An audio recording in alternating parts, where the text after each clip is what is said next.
Esse que está falando agora do lado esquerdo é o médico que está sendo investigado pela polícia, suspeito de ter atrapalhado a prisão do modelo Bruno Krupp, lá no Rio de Janeiro, que atropelou e matou o jovem. Do lado esquerdo, abre o áudio. Deixa eu ver o que ele está falando com a Adriana Rezende.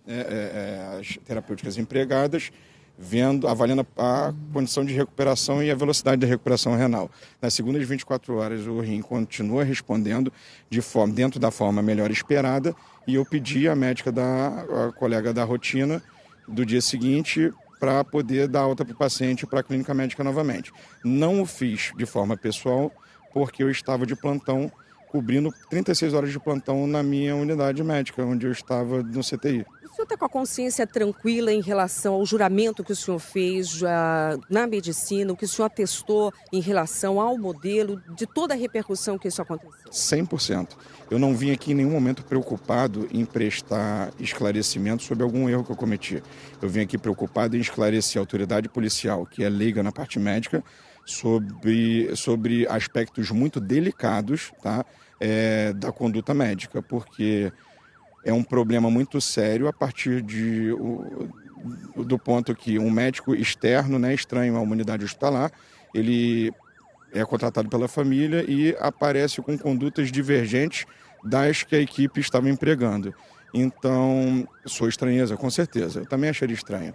Mas como eu evidenciei por toda a minha dissertação, além da documentação comprobatória, não só do caso, como também científica nacional e internacional, expliquei ao doutor delegado que eu estou 100% respaldado, coberto e alinhado, e eu não tenho nenhuma dúvida de que eu tomei a melhor atitude possível. Agora, a pergunta por que não foi tomado antes, eu infelizmente não posso responder. Vocês vão ter oportunidade de perguntar para os outros profissionais que estão aqui prestar esclarecimento também. Nós estamos ao vivo aqui com o médico Bruno Marques, que foi quem transferiu o modelo Bruno Krupp para o CTI. Ele deixou agora aqui a delegacia, Bate, ele prestou depoimento durante toda a tarde e agora ele, junto com o advogado, dão aqui uma rápida entrevista coletiva na saída da delegacia. Nós vamos ouvir agora o advogado dele que está falando. Porque na unidade prisional em que ele foi encaminhado, para a unidade prisional que ele foi encaminhado, não havia UTI ou CTI. Se tivesse, não teria problema algum. A única indicação dele foi: vá para a CTI. Seja CTI aqui, seja CTI na unidade prisional. Se não há na unidade prisional, ele teria que ficar em algum lugar. Foi só isso, única e exclusivamente isso. Foi. Ele passou uma noite no CTI, não foi isso? Foi. Menos de 48 horas corridas, mas foram 2 dias mais ou menos de evolução. Isso é importante. A SEAP tem que explicar por que não tem CTI. Por que não tem UTI? Por que o governo do estado não implementa uma UTI, um CTI numa unidade prisional? É preciso, né? A gente tem que discutir isso. Eu acho que essa é a discussão. Porque ele ficar numa UTI, num hospital privado ou num hospital público, o prisional não vai fazer a menor diferença. E naquele momento ele necessitava desses cuidados que são dados no CTI. Isso foi o que o senhor atestou, é o seu laudo. A gravidade da progressão, né, da injúria renal, ela evidencia a necessidade de cuidados intensivos, porque o agravamento ele acontece de forma muito súbita, tá? Então, conforme nos últimos 3 dias anteriores à minha avaliação, ele estava progredindo com uma protração da diurese, para ele evoluir com uma insuficiência renal aguda e que precisasse de hemodiálise e qualquer outra medida mais invasiva, era muito súbito. Então, por isso, ele protocolarmente tem indicação de entrar para um setor fechado. Acusação de falsidade ideológica, obstrução da justiça e fraude processual. Como é que o senhor explicou isso hoje aqui para a polícia, para que essas acusações... Eu acho que são termos técnicos que são utilizados pela justiça para poder justificar coisas que acontecem. Mas, graças a Deus, não foi o que eu fiz. Então, a minha conduta foi completamente técnica e ilibada.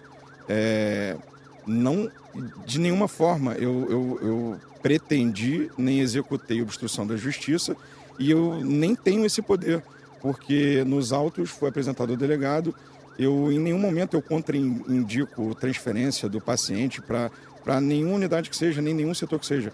Eu meramente solicitei e recomendei que fosse internado na unidade adequada para a alteração aguda e grave do quadro, e potencialmente gravíssimo, do quadro de saúde que ele estava se apresentando no momento. Poderia ir para um hospital penitenciário caso tivesse um CTI, é isso? Exatamente isso. É exatamente então, isso. A questão que eu queria deixar muito claro para todo o Brasil é que em nenhum momento eu me opus à transferência do paciente para qualquer lugar que seja. O paciente ele está sob tutela da autoridade policial, não é sob a autoridade médica. A parte médica ela pode dar conduta sobre a saúde do paciente, mas nem que eu gostasse ou quisesse muito, eu poderia alterar o direcionamento dele para onde quer que fosse. É o doutor Luiz que é o responsável por fazer isso. Então, a unidade penitenciária, eu não conheço nenhuma unidade penitenciária, mas se ela tiver um CTI, sim, ele poderia ter sido transferido no mesmo momento. Ele iria ser tratado lá como em qualquer outro CTI. Então, assim, eu entendo que por causa de discordâncias e divergências entre pontos de vistas de médico, criou-se uma celeuma em torno do meu nome. Infelizmente, eu fui envolvido de forma negativa nesse processo, tá? Mas eu queria, assim, com muita tranquilidade dizer a todos que eu gostaria, tá? Não só me disponho, eu gostaria de fazer esclarecimento mais detalhado para todo mundo que ficar interessado, tá? E que a partir de hoje eu vou, sim, falar sobre o assunto, porque eu já prestei esclarecimento ao primeiro, minha obrigação, o primeiro interessado com a autoridade policial. São mais de 10 anos de experiência como cirurgião, não é isso, doutor Bruno? Mais de 10 anos de experiência, ok, foram quase 2 horas aqui de depoimento, viu, Bate, que o doutor Bruno Marques, ele prestou, ele veio esclarecer exatamente para a polícia por que ele recomendou que o modelo Bruno Krupp fosse transferido para um CTI. Segundo ele o paciente apresentava ali uma insuficiência renal e poderia, sim, necessitar de hemodiálise. Ele disse que não seria necessariamente o CTI ali do hospital particular, que ele poderia também ser levado para o CTI de uma unidade prisional. Fato que ele diz que aqui no Rio de Janeiro não existe uma cela específica ou uma unidade de saúde onde haja esse CTI. Portanto, ele agora foi embora aqui junto com o advogado depois de prestar aqui esclarecimentos à autoridade policial.